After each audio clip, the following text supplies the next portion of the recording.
Hi ಎಲ್ರಿಗೂ ನಮಸ್ಕಾರ, welcome back to my channel. ನಾವಿವತ್ತು ಹೋಗ್ತಾ ಇರೋದು ತುಮಕೂರಿಂದ ಗೋವಾಗೆ. ಮೊದಲಿಗೆ ತುಮಕೂರಿಂದ ಬ್ಯಾಂಗ್ಳೂರಿಗೆ ಹೋಗಬೇಕು ಕಾರಲ್ಲಿ. ಅಲ್ಲಿ ಹೋಗಿ ಏರ್ಪೋರ್ಟಲ್ಲಿ ಕಾರ್ ಪಾರ್ಕ್ ಮಾಡಿ ಆಮೇಲೆ ಫ್ಲೈಟ್ ಇರೋದು 10:55ಗೆ. ಸೊ 1 hour ಅಷ್ಟೇ ಸಾಕು. ಫ್ಲೈಟ್ ಜರ್ನಿ ಬಂದು ಜಸ್ಟ್ 1 hour 1 hour 10 minutes ಅಷ್ಟೇ ಇರೋದು. 7ಗೆ ಮನೆ ಬಿಟ್ಟಿದ್ದೀವಿ, ಯಾಕಂತಂದರೆ ಲೇಟ್ ಆಗೋದು ಬೇಡ ಅಂತ ಹೇಳ್ಬಿಟ್ಟು ಒಂದು ಬಫರ್ ಟೈಮ್ ಇಟ್ಕೊಂಡೆ ಸ್ವಲ್ಪ ಬೇಗನೆ ಹೊರಟಿದ್ವಿ. ನಾವು E20ಗೆಲ್ಲ ಏರ್ಪೋರ್ಟ್ ರೀಚ್ ಆಗಿದ್ದೀವಿ ಆಲ್ರೆಡಿ. ಏನೂ ಟ್ರಾಫಿಕ್ ಇರಲಿಲ್ಲ, ಹಾಗಾಗಿ ಬೇಗನೆ ಬಂದಿದ್ದೀವಿ. ಆ್ಯಂಡ್ ಬೆಳಗ್ಗೆ ಬೇರೆ ಸಂಡೇ ಆಗಿದ್ದು ಅಷ್ಟೊಂದು ಟ್ರಾಫಿಕ್ ಇರಲಿಲ್ಲ ಅಂತ ಹೇಳ್ತೀನಿ. ತುಮಕೂರಿಂದ ಬ್ಯಾಂಗ್ಳೂರು ಆರಾಮಾಗಿ ಬೇಗ ಬಂದಿದ್ದೀವಿ. ಇನ್ನು ಇಲ್ಲಿ ಒಳಗಡೆ ಏರ್ಪೋರ್ಟ್ ರೋಡ್ ಬರ್ತಿದ್ದಂಗೆ ಒಂಥರ ಇಂಡಿಯಾನೇ ಅಲ್ವೇನೋ ಬೇರೆ ಕಂಟ್ರಿ ಏನೋ ಅನ್ನೋ ಥರ ಫೀಲ್ ಕೊಡುತ್ತೆ. ಎಲ್ಲ ಏರ್ಪೋರ್ಟಲ್ಲೂ ಹೀಗೆ ಇರೋದು, ಬ್ಯಾಂಗ್ಳೂರು ಏರ್ಪೋರ್ಟ್ ಅಂತ ಅಲ್ಲ, ಎಲ್ಲ ಏರ್ಪೋರ್ಟು ಹೀಗೆ ಇದೆ.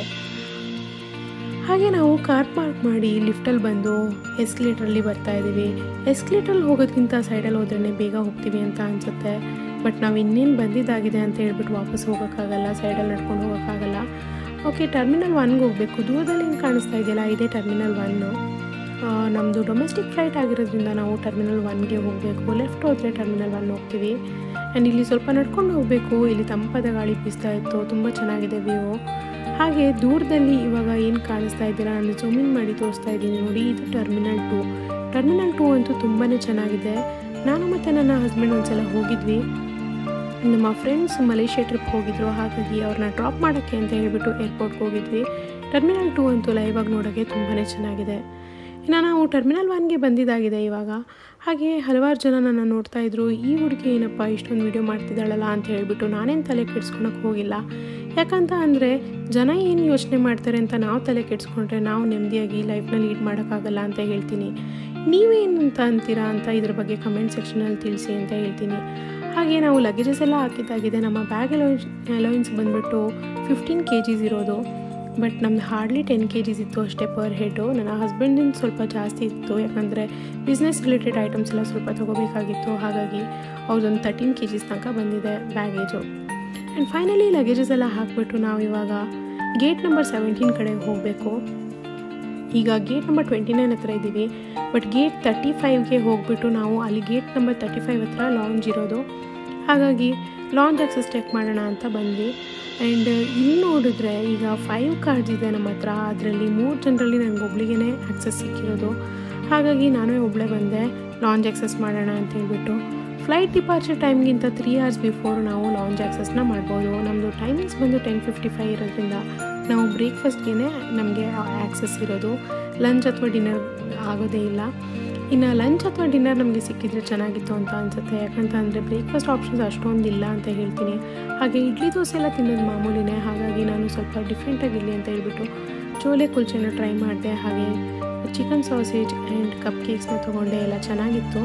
ಇನ್ನು ಒಬ್ಬಳೇ ಬಂದಿರೋದ್ರಿಂದ ಈ ಥರ ಸೀಟ್ಸಲ್ಲಿ ಒಬ್ಬಳೇ ಕೂತ್ಕೊಂಡು ತಿನ್ನೋಕ್ಕೆ ಆಪ್ಷನ್ ಇತ್ತು, ಹಾಗಾಗಿ ಈ ಸೀಟ್ಸಲ್ಲಿ ಕೂತ್ಕೊಂಡು ನಾನು ಬ್ರೇಕ್ಫಾಸ್ಟ್ನ ಮುಗಿಸಿದೆ.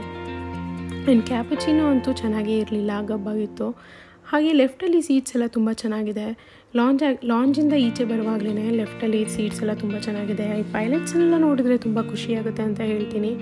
ನಿಮಗೂ ಎಲ್ಲ ಹಾಗೆ ಅನಿಸುತ್ತೆ ಅಂತ ಅಂದ್ಕೊತೀನಿ, ಯಾಕಂತ ಅಂದರೆ ಇವರು ನಮ್ಮ ಡೆಸ್ಟಿನೇಷನ್ನ ಸೇಫಾಗಿ ತಲುಪಿಸ್ತಾರೆ, ಸೇಫಾಗಿ ರೀಚ್ ಮಾಡಿಸ್ತಾರೆ. ಹಾಗೆ ಏರ್ ಹೋಸ್ಟೆಸ್ ಕೂಡ ಅಷ್ಟೇ ತುಂಬಾ ಕೇರ್ ತೊಗೋತಾರೆ ಎಲ್ಲ ಪ್ಯಾಸೆಂಜರ್ಸ್ನ.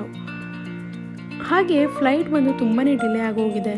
10:55ಗೆ ಹೊರಡಬೇಕಾಗಿರೋ ಫ್ಲೈಟು ನಾವು 11ಗೆ ಆಲ್ರೆಡಿ ಆನ್ ಬೋರ್ಡ್ ಆಗಿದ್ದೀವಿ. ಆ್ಯಂಡ್ ಇದು ನನ್ನ 2018 ಆದಮೇಲೆ 2024ಅಲ್ಲಿ ಇವಾಗಲೇ ನಾನು ಫ್ಲೈಟ್ ಜರ್ನಿ ಮಾಡ್ತಾಯಿದ್ದೀನಿ. 2018ನಲ್ಲಿ ನಾನು ಲಾಸ್ಟ್ ಫ್ಲೈಟು ನಾನು Mangalore to Mumbai to Mangalore fly ಮಾಡಿದ್ದೆ. ಅದಾದಮೇಲೆ ನಾನು 2024ಅಲ್ಲೇ ವಾಪಸ್ಸು ಫ್ಲೈಟ್ ಜರ್ನಿ ಮಾಡ್ತಾಯಿರೋದು. ಇನ್ನು ಇವರು ಆಕ್ಸಿಜನ್ ಮಾಸ್ಕ್ ಹಾಗೆ ಲೈಫ್ ಜಾಕೆಟ್ದು ಇದೇನು ಇನ್ಸ್ಟ್ರಕ್ಷನ್ಸ್ ಎಲ್ಲ ಕೊಡ್ತಾರಲ್ಲ ಅದೆಲ್ಲ ಕೊಡ್ತಾಯಿದ್ರು. ಸೊ ಇನ್ನೇನು ಟೇಕ್ ಆಫ್ ಆಗುತ್ತೆ ಅಂತ ಅನ್ನಿಸ್ತಾ ಇದೆ, ಆದ್ರೂ ಏನೂ ಹೊರಡೋ ಲಕ್ಷಣಗಳು ಕಾಣಿಸ್ತಾ ಇಲ್ಲ. ತುಂಬಾ ಡಿಲೇ ಆಗೋಗಿದೆ. ಆಲ್ರೆಡಿ 11:15 11:30 ಆಗ್ತಾಯಿದೆ ಟೈಮ್ ಬಂದು. ರನ್ವೇ ಕಡೆಗೆ ಹೋಗ್ತಾ ಇದ್ದೀವಿ, ಆದ್ರೂ ಫ್ಲೈಟ್ ಏನು ಟೇಕ್ ಆಫ್ ಆಗೋಂಗೆ ಕಾಣಿಸ್ತಾ ಇಲ್ಲ. ಆ್ಯಂಡ್ ಏರ್ ಇಂಡಿಯಾ ಆಗಿದ್ದಿದ್ರೆ ಫ್ರೀ ಮೀಲ್ಸ್ ಕೊಡ್ತಾರೆ ಯೂಶ್ವಲಿ, ಬಟ್ ನಮ್ಮದು ಇಂಡಿಗೋ ಆಗಿರೋದ್ರಿಂದ ಆ ಥರ ಏನೂ ಇಲ್ಲ. ನಾನು ಶೂಸ್ ಹಾಕ್ಕೊಂಡು ಬಂದಿದ್ದೆ, ಸ್ವಲ್ಪ ಅನ್ಕಂಫರ್ಟೇಬಲ್ ಅಂತ ಅನ್ನಿಸ್ತು, ಅಷ್ಟೊತ್ತು ಕೂರೋಕ್ಕಾಗಿಲ್ಲ ನನಗೆ. ಹಾಗಾಗಿ ಶೂಸ್ನ ಎಲ್ಲ ರಿಮೂವ್ ಮಾಡಿಬಿಟ್ಟು ನಾನು ಫ್ರೀಯಾಗಿ ಕೂತ್ಕೊಂಡು ರಿಲ್ಯಾಕ್ಸ್ ಮಾಡ್ಕೊಂಡು ಕೂತ್ಕೊಂಡಿದ್ದೀನಿ. ನಮಗೆ 3 ಜನಕ್ಕೂ ಒಂದೇ ಕಡೆನೇ ಸೀಟ್ ಸಿಕ್ಕಿದೆ, DEF ಸಿಕ್ಕಿದೆ, ಹಾಗಾಗಿ ಪಕ್ಕನೇ ಸಿಕ್ಕಿದೆ, ಏನೂ ತೊಂದರೆ ಇಲ್ಲ. And finally flight take off ಆಯಿತು. ಟೈಮ್ ಬಂದುಬಿಟ್ಟು 11:40 ಆಗೋಗಿದೆ. ಮೋರ್ ದ್ಯಾನ್ 40 ಮಿನಿಟ್ಸೇ ಡಿಲೇ ಆಗೋಗ್ಬಿಟ್ಟಿದೆ ಅಂತ ಹೇಳ್ತೀನಿ. ಇನ್ನು ರೀಚ್ ಆಗಿದ್ದು ಟೈಮ್ ಇವಾಗ ಬಂದು 12:45 ಆಗಿದೆ. ಸೊ ನಾವು ಬೇಗನೆ ರೀಚ್ ಆಗಬೇಕಿತ್ತು. ಆಲ್ಮೋಸ್ಟ್ 1 o'clock ಹತ್ತಿರ ನಾವು ರೀಚ್ ಆಗಿದ್ದೀವಿ. And sorry for the delay ಅಂತ ಹೇಳ್ಬಿಟ್ಟು ಅನೌನ್ಸ್ಮೆಂಟ್ ಮಾಡಿದರು. So due to the weather ಆ ಥರ ಆಗಿದೆ ಅಂತ ಹೇಳಿಬಿಟ್ಟು ಅನೌನ್ಸ್ ಮಾಡಿದರು, ಅಪಾಲಜೀಸ್ ಅಂತ ಹೇಳಿಬಿಟ್ಟು.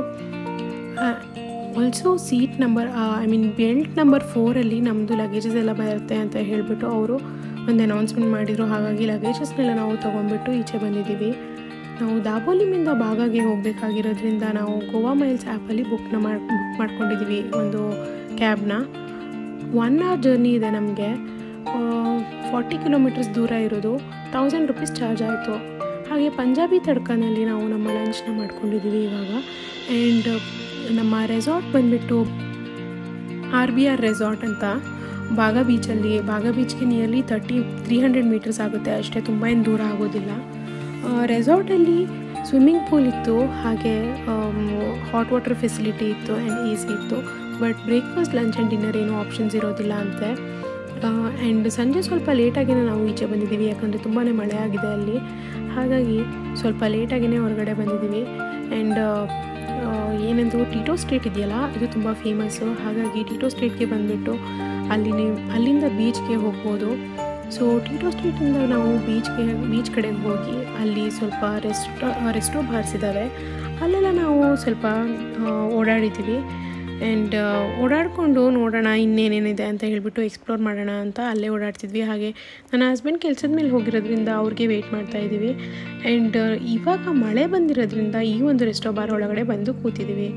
ಫೈನಲಿ ನಾವು ಲಂಚ್ ಎಲ್ಲ ಡಿನ್ನರ್ ಎಲ್ಲ ಮುಗಿಸ್ಕೊಂಡು ವಾಪಸ್ ನಾವು ರೂಮ್ ಕಡೆಗೆ ಹೊರಟ್ವಿ.